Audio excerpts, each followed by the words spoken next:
Hello there, this is Malay and welcome back to my channel. Well, in today's video, let us understand how do we use different Microsoft Teams action in Power Automate Desktop. So let's get started. Now first, what we're going to be doing is we'll create the Microsoft Teams. Well, if we currently take a look at the Microsoft Teams, I do have some of the teams.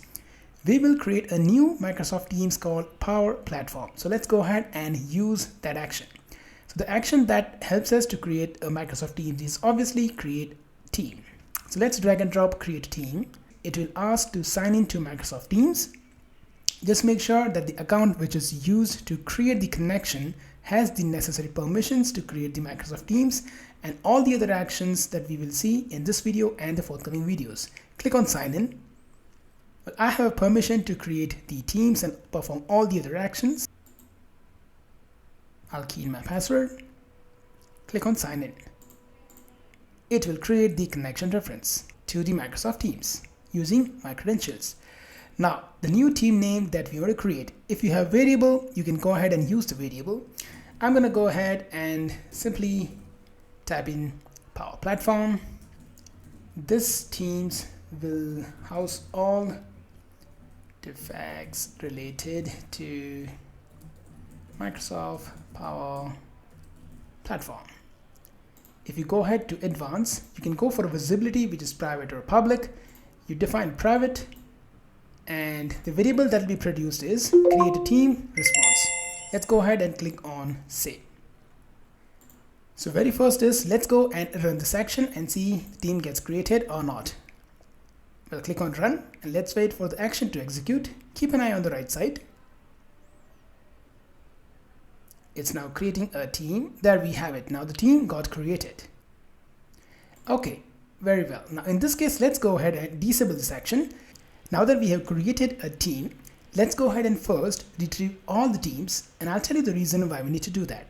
Well, in this case, go ahead and drag and drop list joined teams. And it will give all the teams as a part of a team's response. Click on save. Let's hit run and see what options and what responses we get in list join teams. In this case, I will get a list of all the teams where I am part of a member. So you can see that I have got 8 as a response and I have all the different teams here. You can see the team ID and team display name. The ID is something which is very important, and that's the reason we have gone ahead and actually used get all team responses variable, which is as part of this action. Now we'll go for a loop, for loop, for each. Let's drag and drop for each. Let's go and use get all responses dot value, and that we will get as a part of the team's response.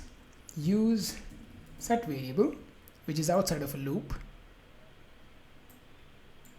Let's drag and drop here, and let's give a var team name. In this case, provide the Power Platform. Click on save. Now let's go for if condition. We'll go for if condition, drag and drop if condition. If the first operand, that's going to be the get all the current item dot display name is equals to, we have our variable which is var team name. Once we use it, in this case we actually want to know the ID of the teams. So let's go ahead and go for a message box. So we'll go for a display message, and the display message is going to be team ID, and message to display is going to be the get current item dot ID. That's the one that I want to display. Click on save.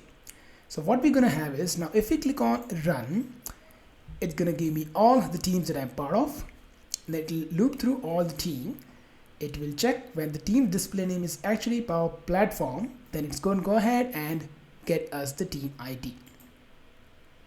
And this is what we actually need. Now that we have the team ID, let's go ahead and make sure that first we come out of the loop immediately when we get the particular Power Platform team ID. In this case, go for exit loop, which is absolutely fine because now we are exiting after getting the message. Let's look for set variable, drag and drop inside this, and this is going to be the var team ID, and the value is going to be the current item .id. Click on save, and we have the team ID. Now in this case, what we can then do is we can go ahead and create a channel. So let's look for Microsoft Teams action again and go ahead and now create a channel. So let's look for create a channel, move out of this for each loop and create a channel. Now the team is going to be the team ID, which we now have it in the var team ID. Click on variable, go for var team ID, and the channel is going to be Power Automate Desktop. So now we already had created a team called Power Platform, but we do not have any channel. So let's go ahead and now hit run.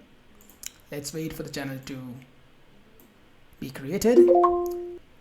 Let's wait for the execution to start. It's listing down all the channels, listing down all the teams. It is now getting the ID of the team that is required. It has got the team ID and now is creating a channel within the Power Platform. And you can see that now we also have created the Power Automate Desktop. You can click on show and that will also show the Power Automate Desktop channel. Now exactly in the similar way, what you can also do is we can disable this action and now go ahead and click on list all channels. In this case, again, we will be using the team ID that we want to list channels. So again, a variable that's going to be var team ID, get all channels for a team response, click on save. Again, we will get the responses just like the teams for the channels. Click on run, it'll start the execution, get the team, Power Platform, and then we will have list of all the channels. So currently, of course, we have two channels. One is the default general and the other is the one that we just created. So if you click on more, you will get all the information about the channel. Like the channel is general, then this is a description, and if you go back and let's click on this more, and this is going to be the Power Automate Desktop, the one which we created, and you can access all the different properties of the channel. Similarly, even for all the team responses, when you click on more, and when you click on more of any of these teams, you get all the information about the teams as well. If you set all the different options of a team, you get all these options as a part of a response. So I hope this simple example helped you to understand how do we get started working with creating a team, getting all the teams, checking a particular team exists and get the team ID, use the team ID to create a channel, and then finally list down all the channels. In the forthcoming videos, we will continue exploring more Microsoft Team actions. I thank you so much for watching this video.